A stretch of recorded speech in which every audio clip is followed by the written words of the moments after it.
Shalimar Jewelry inaugural offer. Flat 9% VA on gold ornaments, 12,500 off on purchase of 1 kg silver.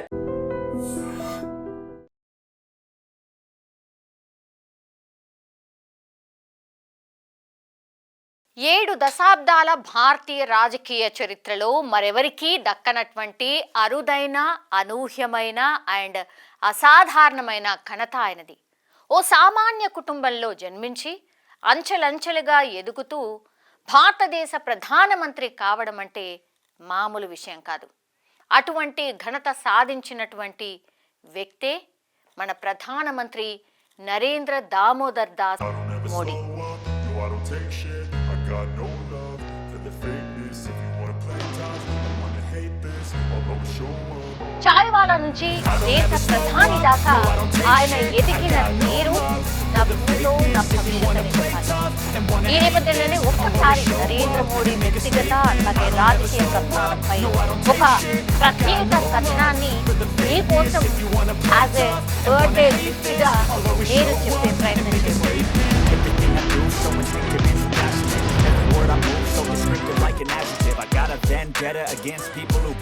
Gujarat CM దాదాపు 14 ఏళ్ల పాటు కొనసాగిన Narendra Modi 2014లో parliament ఎన్నికల బాధ్యతలు చేపట్టారు. 10 ఏళ్ల కాంగ్రెస్ పాలనపై ఉన్న వ్యతిరేకతను సమర్థవంతంగా ఉపయోగించుకున్న మోడీ పార్లమెంటు ఎన్నికల్లో బీజేపీ విజయంగా మోగించారు. భారతదేశ 15వ ప్రధానమంత్రిగా పీఠాన్ని అధిరోహించారు. విజయవంతంగా 2 సార్లు ప్రధానిగా బాధ్యతలు చేపట్టిన ఆయన ముచ్చటగా 3వసారి కూడా ఇప్పుడు పార్లమెంట్ ఎన్నికల్లో బీజేపీని గెలిపించి 3వసారి కూడా ప్రధానమంత్రిగా ప్రమాణ స్వీకారం చేసి మనందరినీ కూడా సేవలు అందిస్తున్న సిచ్యువేషన్. నరేంద్ర మోడీ బాల్యం కానీ విద్యాభ్యాసం కానీ ఎలా సాగింది? నరేంద్ర మోడీ పూర్తి పేరు నరేంద్ర దామోదర్ దాస్ మోడీ. ఆయన 1950 సెప్టెంబర్ 17న గుజరాత్లోని మెహసానా జిల్లాలోని వాద్ నగర్లో ఒక దిగువ మధ్యతరగతి కుటుంబంలో జన్మించారు. ఆయన తల్లిదండ్రులు దామోదర్ దాస్ మోడీ, హీరాబెన్. వారికి మోడీ 3వ సంతానం. నరేంద్ర మోడీ వాడ్ నగర్లో పాఠశాల విద్యను, ఢిల్లీ విశ్వవిద్యాలయం నుంచి డిస్టెన్స్ ఎడ్యుకేషన్ ద్వారా రాజనీతి శాస్త్రంలో డిగ్రీ, గుజరాత్ యూనివర్సిటీ నుంచి రాజనీతి శాస్త్రంలో పోస్ట్ గ్రాడ్యుయేషన్ పూర్తి చేశారు.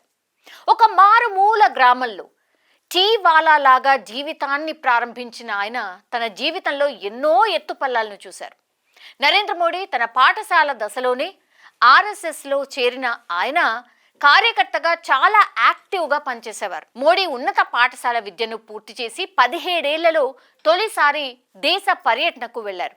ఈ సమయంలోనే మధ్యప్రదేశ్, ఉత్తరప్రదేశ్, బీహార్ రాష్ట్రాల మీదుగా పశ్చిమ బెంగాల్లోని కలకత్తా అట్లాగే డార్జిలింగ్ వరకు వెళ్లారు. కలకత్తాలోని రామకృష్ణ మఠంలో సన్యాసం తీసుకోవాలని ఆయన ప్రయత్నం కూడా చేశారు. కానీ అక్కడ నిబంధనలు అంగీకరించకపోవడంతో అక్కడి నుంచి బీహార్ మీదుగా అప్పటి ఉత్తరప్రదేశ్లోని ఆల్మోరాకు వెళ్ళి రామకృష్ణ మఠం ఆశ్రమంలో కొంతకాలం అక్కడ గడిపారు. అలా 17 నుంచి 20 ఏళ్ల వయసులో ఉత్తర భారతంలో ముఖ్యమైన ప్రాంతాల్లో పర్యటించి అక్కడ పరిస్థితులను పూర్తిగా తెలుసుకునే ప్రయత్నం చేశారు. నరేంద్ర మోడీ తన పర్యటనను ముగించుకుని తన స్వగ్రామమైన వాద్ నగర్కి చేరుకున్నారు. అక్కడ తల్లి హీరాబాయి దీవెనలు తీసుకుని అహ్మదాబాద్లో తన మేనమామ నడుపుతున్నటువంటి ఆర్టీసీ క్యాంటీన్లో పనిచేయడం స్టార్ట్ చేశారు. ఈ సమయంలో తన గురువు లక్ష్మణ్ రావు ద్వారా తిరిగి ఆర్ఎస్ఎస్లోకి ఆయన ఎంట్రీ ఇచ్చారు. సంఘ్ కార్యక్రమాల్లో చురుకుగా పాల్గొంటూ అందరికీ పరిచయస్తుడుగా మారిపోయాడు. 1975లో గుజరాత్లో విశ్వ హిందూ పరిషత్ తలపెట్టినటువంటి సాధు పరిషత్ కార్యక్రమ బాధ్యతలను ఆయన సమర్థవంతంగా నిర్వహించడంలో సక్సెస్ కూడా అయ్యారు. ఆ కార్యక్రమం విజయవంతం కావడంతో సంఘ్ మోడీకి కీలకమైన బాధ్యతలు అప్పగించింది. ఈ సమయంలోనే గుజరాత్ రాష్ట్ర సంఘం విద్యార్థి విభాగం ఏబీవీపీ నాయకుడిగా ఆయన బాధ్యతలు చేపట్టారు. ఈ సమయంలోనే ఆనాటి గుజరాత్ రాష్ట్ర రాజకీయ ప్రముఖులు కావచ్చు, కార్మిక నాయకులు అట్లాగే సంఘ్ పెద్దలతో ఏర్పడ్డ సన్నిహితం మోడీని రాజకీయం పట్ల ఆకర్షితులయ్యేలాగా చేశాయి. సో 1986లో ఆర్ఎస్ఎస్ నుంచి భారతీయ జనతా పార్టీలో చేరిన మొదటి తరం నాయకుల్లో మోడీ కూడా ఒకరు. బీజేపీలో చేరిన తర్వాత అహ్మదాబాద్ పురపాలక సంఘ ఎన్నికల బాధ్యతలు తీసుకుని ఆ ఎన్నికల్లో బీజేపీని గెలిపించడంలో మోడీ కీలక పాత్ర పోషించారు. ఇలా బీజేపీ అధిష్టానం దృష్టిని ఆయన ఆకర్షించారు. ఆనాటి పార్టీ జాతీయ అధ్యక్షుడు ఎల్కే అద్వానీ ప్రోత్సాహం కూడా నరేంద్ర మోడీకి తోడైంది. దీంతో చాలా తక్కువ సమయంలోనే గుజరాత్ రాష్ట్ర బీజేపీ ప్రధాన కార్యదర్శిగా బాధ్యతలు చేపట్టారు మోడీ.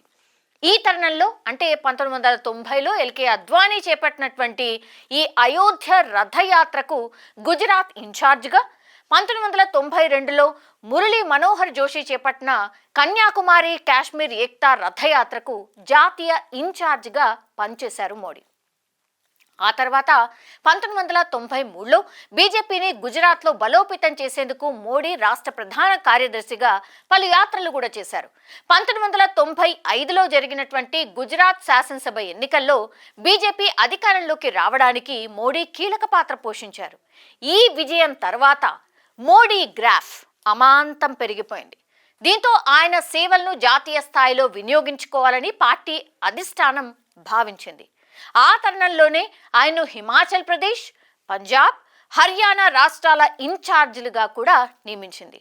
ఆ బాధ్యతలను సమర్థవంతంగా చేపట్టిన మోడీ ఆయా రాష్ట్రాల్లో పార్టీని బలోపేతం చేయడమే కాకుండా పార్టీని అధికారంలోకి తీసుకురావడంలో కీలక పాత్ర పోషించారు.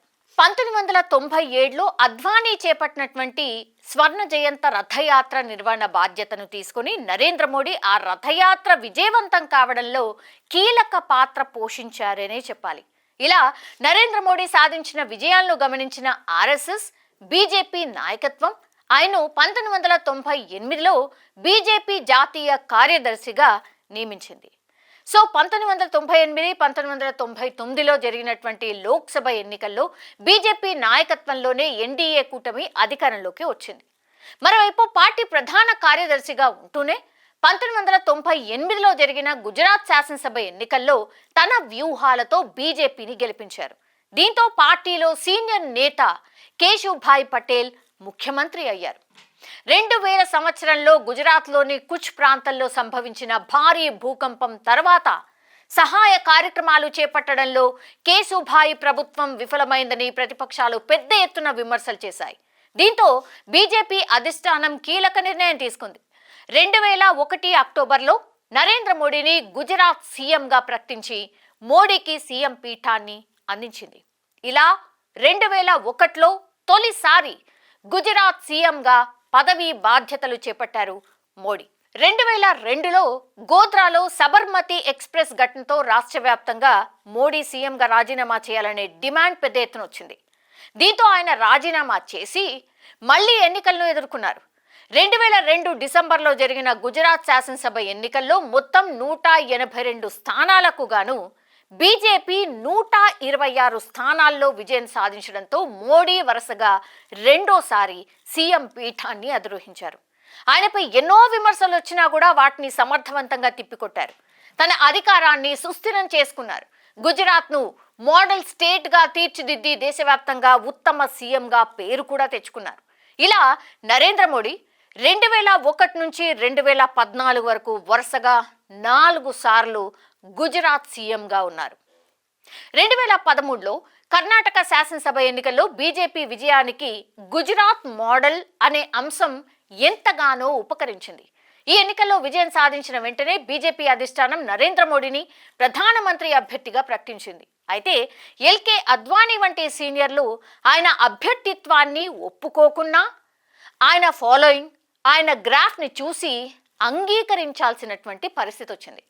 2014 సార్వత్రిక ఎన్నికల్లో భారతీయ జనతా పార్టీ నాయకత్వంలోని ఎన్డీఏ కూటమి గణనీయమైన స్థానాలు సాధించింది. నరేంద్ర మోడీ కూడా వారణాసి నుంచి దాదాపు 5 లక్షల భారీ మెజార్టీతో గెలుపొందారు. బీజేపీ నాయకత్వంలోని ఎన్డీఏ అత్యధిక సీట్లు కైవసం చేసుకోవడంలో 2014 మే 26 నరేంద్ర మోడీ భారతదేశ 15వ ప్రధానమంత్రిగా ప్రమాణ స్వీకారం కూడా చేశారు.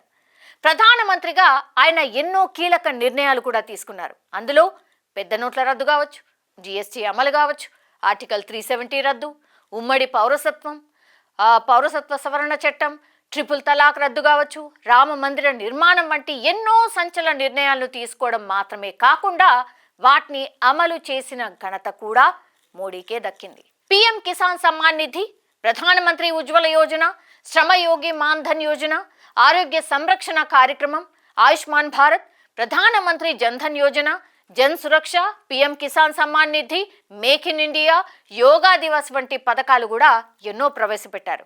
అలా ప్రజల్లో ఒక దార్శనికుడుగా గుర్తింపు పొంది 2019 ఎన్నికల్లో మరోసారి గెలిచి రెండోసారి ప్రధాని పీఠం అధిరోహించారు మోడీ.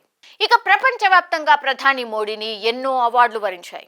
అందులో కొన్ని 2016లో ఆఫ్ఘనిస్తాన్ ప్రభుత్వం state order of Ghazi Amir Amanullah Khan, 2018 ఫిబ్రవరిలో పాలస్తీనా ప్రభుత్వం ద్వారా grand collar of the state of పాలస్తీనా, 2018 అక్టోబర్లో ఐక్యరాజ్య సమితి ద్వారా UN champion of the earth award, 2018 ఏప్రిల్ 2019లో యుఏఈ ఆర్డర్ ఆఫ్ జాయద్, 2019 ఏప్రిల్లో రష్యాచి ఆర్డర్ ఆఫ్ సెయింట్ ఆండ్రూ, 2019 జూన్లో మాల్దీవుల నుంచి ఇజుద్దీన్ యొక్క విశిష్ట రూల్, 2019 ఆగస్టులో బహ్రెయిన్ ద్వారా హమద్ ఆర్డర్ ఆఫ్ ది రిసైన్సెస్, 2020 డిసెంబర్లో అమెరికా ద్వారా లెజెండ్ ఆఫ్ మెరిట్, 2021 డిసెంబర్లో భూటాన్ ద్వారా order of the dragon king, 2022 మేలో ఫిజీ ద్వారా ఆర్డర్ ఆఫ్ ఫిజీ, 2022లో పావువా న్యూ గినియా ద్వారా లోగుహు ఆర్డర్, 2022 జూన్లో ఈజిప్ట్ ద్వారా ఆర్డర్ ఆఫ్ ది నైలు, 2023 జూలైలో ఫ్రాన్స్ ప్రభుత్వం ద్వారా లెజెండ్ ఆఫ్ ఆనర్, 2023 ఆగస్టులో గ్రీస్ ద్వారా ఆర్డర్ ఆఫ్ ఆనర్, 2024 మార్చిలో Bhutan order of the dragon king. ఇలా చాలానే ఉన్నాయి. ఇక వివాదాల విషయానికి వస్తే నరేంద్ర మోడీ తన సుదీర్ఘ రాజకీయ ప్రస్థానంలో కొన్ని వివాదాలను కూడా ఎదుర్కొన్నారు. 2002లో ఆయన గుజరాత్ సీఎంగా ఉన్నప్పుడు గోద్రా అల్లర్లు చాలా పెద్ద ఎత్తున జరిగాయి. ఫిబ్రవరి 27, 2002న గుజరాత్లోని గోద్రాలో సబర్మతి ఎక్స్ప్రెస్లో మంటలు చెలరేగడంతో దాదాపు 59 మంది సజీవ దహనమైనరు. ఈ ఘటన దేశవ్యాప్తంగా సంచలనమైంది. ఈ సంఘటన తర్వాత గుజరాత్లోనే కాదు దేశవ్యాప్తంగా కూడా పెద్ద ఎత్తున అల్లర్లు, మత కల్లోలాలు చెలరేగాయి. ఈ అల్లర్లలో వందలాది మంది ప్రాణాలు కోల్పోయారు. వేల కోట్ల రూపాయల ఆస్తి నష్టం జరిగింది. గుజరాత్ ప్రభుత్వం వాటిని అడ్డుకోవడానికి ప్రయత్నించినా కూడా ప్రతిపక్షాలు మాత్రం అల్లర్లకు సహకరించారనే ఆరోపణలు కూడా ఉన్నాయి. ఈ నేపథ్యంలో మోడీతో సహా 61 మందిపై హత్య కుట్ర అభియోగాలు కూడా నమోదయ్యాయి. అయితే సుదీర్ఘకాలం పాటు సాగిన విచారణలో నరేంద్ర మోడీకి క్లీన్ చిట్ లభించింది. నరేంద్ర మోడీ రాజకీయ ప్రస్థానంలో కీలక ఘట్టాలు కొన్ని ఉన్నాయి. 1987లో ఆర్ఎస్ఎస్ నుంచి బీజేపీలో జాయిన్ అయ్యారు. 1988, 1995 మధ్యకాలంలో బీజేపీని అధికారంలోకి తీసుకురావడంలో కీలక పాత్ర పోషించారు. 1995లో జాతీయ కార్యదర్శిగా ఎంపికతో పాటుగా 5 రాష్ట్రాల వ్యవహారాల బాధ్యత కూడా అప్పగించారు. 1998లో బీజేపీ ప్రధాన కార్యదర్శిగా పదోన్నతి పొందారు. 2001లో తొలిసారి గుజరాత్ ముఖ్యమంత్రిగా ఎంపికయ్యారు. 2002లో రెండోసారి ముఖ్యమంత్రిగా ఎన్నికయ్యారు. 2007లో మూడోసారి ముఖ్యమంత్రిగా బాధ్యతలు స్వీకరించారు. 2012లో నాలుగోసారి ముఖ్యమంత్రిగా ప్రమాణ స్వీకారం చేశారు. 2013లో బీజేపీ పార్లమెంటరీ పార్టీ బోర్డులో సభ్యుడిగా నియామకమయ్యారు. 2013లో బీజేపీ ఎన్నికల ప్రచార కమిటీ బాధ్యతలు స్వీకరించారు. 2013లో భారతీయ జనతా పార్టీ ప్రధానమంత్రి అభ్యర్థిగా ఎంపికయ్యారు. సో ఇక్కడే I think turning point 2013 Narendra మోడీకి.